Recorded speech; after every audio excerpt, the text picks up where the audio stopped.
What's up, everyone? Today we're going to continue in our Terraform for Beginners series and have a brief introduction into modules, what exactly they are, and why you'd want to use one. As always, this code is available out in my GitHub repository. I'll include a link to it down below, as well as a link to the playlist with all the rest of the videos in this series. My name is Jeff. This is Jeff Brown Tech. Let's go ahead and get started. Terraform modules are just a reusable, self-contained organization of Terraform resources. It could be one, it could be many that relate to each other. And it allows you to call that module and create this resource very easily instead of having to go through and create lots of individual resources. For example, let's go back and take a look at some of our previous configurations we've created here with our local files and everything. For example, down here, we created a random file name as well as a random integer. And then we use this when creating a new file name here. We put the pet name in the file name and then use the random integer into the file content. In order to make this happen, I had to sit here and create 3 different resources and type all this out. Wouldn't it be easier if I could package all 3 of these things together and just pass in exactly what I wanted? Maybe I want to customize how many random words are created inside my random pet name here or my integer. Maybe I didn't really even care about that. I wanted to set a standard and always have it be, 2 names and between 1,000 and 10,000. And then just automatically put in and have that generate my random file for me. What I can do is take something like this and package it into a module and just call the module, and it will do all this for me in the background. One of the easiest ways to define a module is to define it within your existing Terraform configuration in the root directory. A typical pattern is to create a folder called modules and then a subfolder with the whatever you want to call your module. In this case, the name of my module is going to be project files. Within the folder there, inside of project files, you just start creating other files that represent what your module is going to do. In this case, I've got a main, which is going to contain all of my code and outputs of properties that I want to output from the module, so they're accessible from within my primary or the parent module here. And then what variables I need to pass in to the module in order for it to work. Let me close out this main just so we don't get confused. Now let's go take a look at our existing main file here. And this is exactly like you would define a regular Terraform configuration. I have my Terraform block right up here. I'm defining my different providers that I'm going to be using, including the random and local ones here. And just like we saw in the main module or the parent module, I have a couple of resources that I'm defining. I'm going to create a random pet name. Notice the prefix here, we're going to be passing in a variable called name prefix if we want to set that. We're then also generating a random ID. It is hard coded to 4 for the length here, but we could create a variable and pass that in if we wanted to. But then we're also creating a random integer between 8 and 9,000. And then finally, we're going to create our local file here. It's going to be in the root of our Terraform configuration, under a folder called projects. The name of the file is going to be our project name from our random pet name. And inside the file, we're putting some content here, including the project name, the project ID, which is generated by our random ID up there, what environment, which is a variable that we're passing in, our random integer, and then the timestamp of when that file is created. This is very similar to what we saw inside the main Terraform configuration here, which is now going to be our parent module. This is a child module here where we're defining pet names, random IDs, random integers to go through and to set up this project for us and to just do it with very minimal input from the parent module. We talked about a few of the variables that we need to pass in here. Let's go take a look at our variable definition file here. We only have 2. We have our name prefix. This is the prefix for what you want to put in your project name. It does have a default value, so you actually don't have to pass in a value for this. It would just come through with demo. And then we have our environment. What environment is this project going to be for? And it also has a default value of dev. Finally, we have an outputs file. Let's go take a look at it. And just like we've worked with previously in our parent module here, we're outputting things that we want to be accessible inside the parent module. We have our project name here. What is our project name that's randomly generated? The project ID, a randomly assigned port number, and then the output of our config file path. And that's it. That's all a module really is. It's nothing super special. It's just more Terraform code that you write to go create resources in a very specific way. I've done this before when creating something like an Azure web app, and inside the module, I would also have options to go do things like set a certificate, custom DNS, anything else to support that web app when I deployed it. Now that we have our module, how do we actually go and use it? Let's open up our main TF in our parent module now, not inside of our module files. And I've got some code ready to go here. Let me go ahead and uncomment it, and we'll take a look at the syntax here. Now, throughout creating all of our other resources, we always started with a keyword, whether it was resource. There are some other keywords called data if you want to just go read a resource and get information from it. Right up here, we had our output keyword when we want to output that to the console after it's done the Terraform apply and everything. In order to call a module, no surprise here, we're going to use the module keyword. And notice we're not putting a resource type, something like we saw here with local file, because the module can create lots of different resources. So you don't have to define what type of resource you're creating. You're just going to give it a name right here. This is the equivalent of this name that we see right here that uniquely identifies this resource.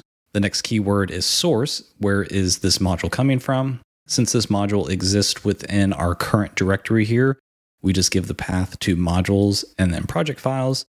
And then we just need to pass in whatever variables are required. Now, I could have left both of these out and it would have used the default values that we saw in the variable definition, but I do want to customize this. My name prefix is going to be Hail Mary. This is right around the time Project Hail Mary movie came out. I haven't seen it yet. And I'm going to pass in the prod environment name here. Let me clear out the screen real quick, and let's actually bring this up and split it over here and take a look at the code we have here versus the code we have inside of our module definition. Now look at this. This goes back to the concept of don't repeat yourself. If I have something where I'm going to be creating a resource multiple times and I want to standardize how it's created, I would put this information all inside of a module. So take a look. We have 4 different things here that we're creating. But if I wanted to create that multiple times without a module, I'd have to copy and paste these 4 things over and over and over inside my main project here. I would have to give these all different names, unique names and everything. And, it would just be a lot of code versus creating a module like we have here. And instead of 15 to, this is maybe 25 lines of code or so, I can just go right here, a couple lines of code, call my module, pass in the parameter information that I want here to make a unique resource there. And this is just so much better and cleaner. And then also if something comes along later where maybe I want to change this to 5 or increase my random integers or add another resource somewhere in here that pertains to my project files that I'm creating, I can just add it inside the module. And I might need to come in here and, add another variable if I've added something to pass into the module, but I don't have to go update it, dozens of times across other repos or other configurations here. I just have to update it once in my module. And then when I call the module, that new thing will be there. One more thing I want to point out here is we talked about outputs that we had inside our module definition here of project name, project ID, port, and config file path. And these are representing the things that are being created inside that module when we call it, including our, random pet name for our project, our ID or integer, and then our file name that's generated. If I want to be able to access those things outside the module inside of our parent module, which is just our TF demo module here, parent module, I have to define those inside the module, and then I can access them outside the module in my outputs file right here. So I've got all this commented out. Let me go ahead and uncomment this. And what we have here is I have an output. I want to take a look at my project name. And I'm going to reference the module just like we have with other resources that I've created. We'll use the module keyword, the name. This matches up right here with my unique module name that I'm calling here. And then this project name is going to match up with the project name that I defined in my outputs file inside my module. Same thing for project ID, port, and config file path. In this case, I'm just outputting it so I can see it on the screen, but sometimes you create a module and then you want to use the outputs of that module into another resource definition or another module. So this one creates this, but I need information from it to go create something else. All right, let's go ahead and see this in action here. I've got all my code uncommented out and ready to go. Let's bring up our terminal here.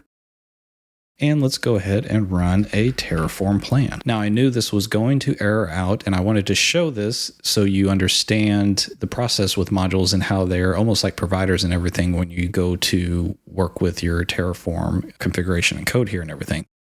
It came back and said, hey, you have a module that's not currently installed. This module you're referencing here is not yet installed. You need to rerun Terraform init. Now, if you remember back to one of the first videos in this series, when you run Terraform init or initialization, it's going to go through and look for any providers that you define and go download them. It's going to, double check your backend. Where's your state file? Is it local? Is it remote? Can I access it? Do I need to create it? Maybe I need to migrate it. If you're talking about that, we talked about migrating state files and everything. In this case, it knows it's referencing a module and that I need to go download it. Even though the module is living right here inside of our parent directory and everything, it needs to download it again and put it inside of our .terraform folder here. So let me go ahead and expand this out. We can see we have Terraform providers and providers we've downloaded from the Terraform registry are local and random here. So let's go ahead and go back and run Terraform init, and we should see some new folders and files come in here. And as you can see, okay, that was successful here. It's initializing modules and downloading the modules from modules project files. If I expand this out now, we have a new folder called modules, and it creates its own JSON file here. Let's close some of this out real quick so we can see this. And let me format this real quick so it's a little easier to see. And just like our providers, it's keeping track of modules that we've downloaded, where they exist, where they're being used. In this case, Project Hail Mary is the name of the resource that we're doing here. Here's the source of the module and the directory that it's coming from. All that to say, if you reference a new module inside of your Terraform code, you do need to run initialization or init command and make sure you can download the module. Perfect. Let's bring this back up. Now that we've got that initialized, let's go ahead and run a Terraform plan.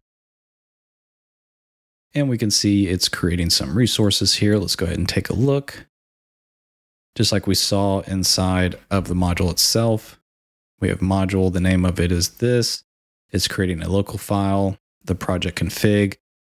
We don't know what some of that details or the file name is going to be until it actually does it. We're creating a random ID that's going to be our port, a random integer, and then a pet name for our project here, and is going to be prefixed with Hail Mary.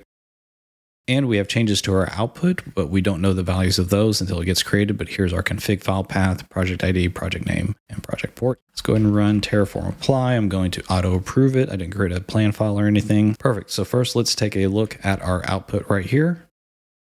Our config file path is in our current directory, projects Hail Mary, Calm B. So that's the random pet name that it created. Our integer is this. Our project ID is this. And here's our full project name and our port. And let's go expand out our project folder here. Here's our text file it created. Let's bring this down so we can take a look at it. And there's all the information that we see inside of our project file here that it created for us. Hopefully you can see how modules are super useful. They're repeatable. They allow you to, create resources with a specific standardization. In fact, let's go ahead and go take a look. Let me close this out. Let's go back to our main here. If I needed some more project files, all I'd have to do is just copy this. And we'll call this project 1. Here's our source. And I'm just going to take all this out. We're going to use the default values here. So if I needed to create another project file here, we'll save that. I'm going to just auto apply this. Let's go through and do that.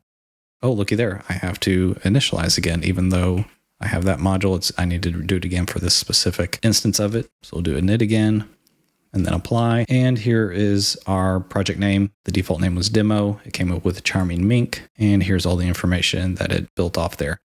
So again, if I just needed to create more project files, instead of copy and pasting those 4 different resources over and over, I can just copy and call my module here as many times as I need it. Now this module here that we have defined is only existing inside of our TF demo folder here. What if I wanted to use this in other Terraform configurations? You have 2 options there. One, you could copy this and paste that into there, but let's say you make an improvement or something in this here, and then you have to copy it over into that folder and everything like that. Basically, you're keeping track of it multiple places, and maybe you get out of sync with somebody else's who is using it. What you want to do there is have some type of registry or maybe repository where you're keeping your code and everything. You start creating repos in there where you have all of this code in here. And then when you call out your source, you make a reference to it using whatever URL you need to. If it's GitHub, Azure DevOps, Bitbucket. If you're using something like Terraform Cloud, it has the ability to host modules. So then you make a reference to it in here. Just know that your source doesn't have to be within your existing project here or your root folder in your parent module. You can have them hosted remotely, and then you can still call them just using a different formatted source here and bring them in that way. That way it exists in one place, and then you can reference it from multiple other repositories or configurations. That does it for this video. That's just a brief introduction to modules. Why do you want to create them? They're reusable. And then once you get familiar with them, start looking at how you can host them remotely and use them across multiple Terraform configurations as you continue writing Terraform code. Hope that's useful. Thank you for watching. We'll see you next time.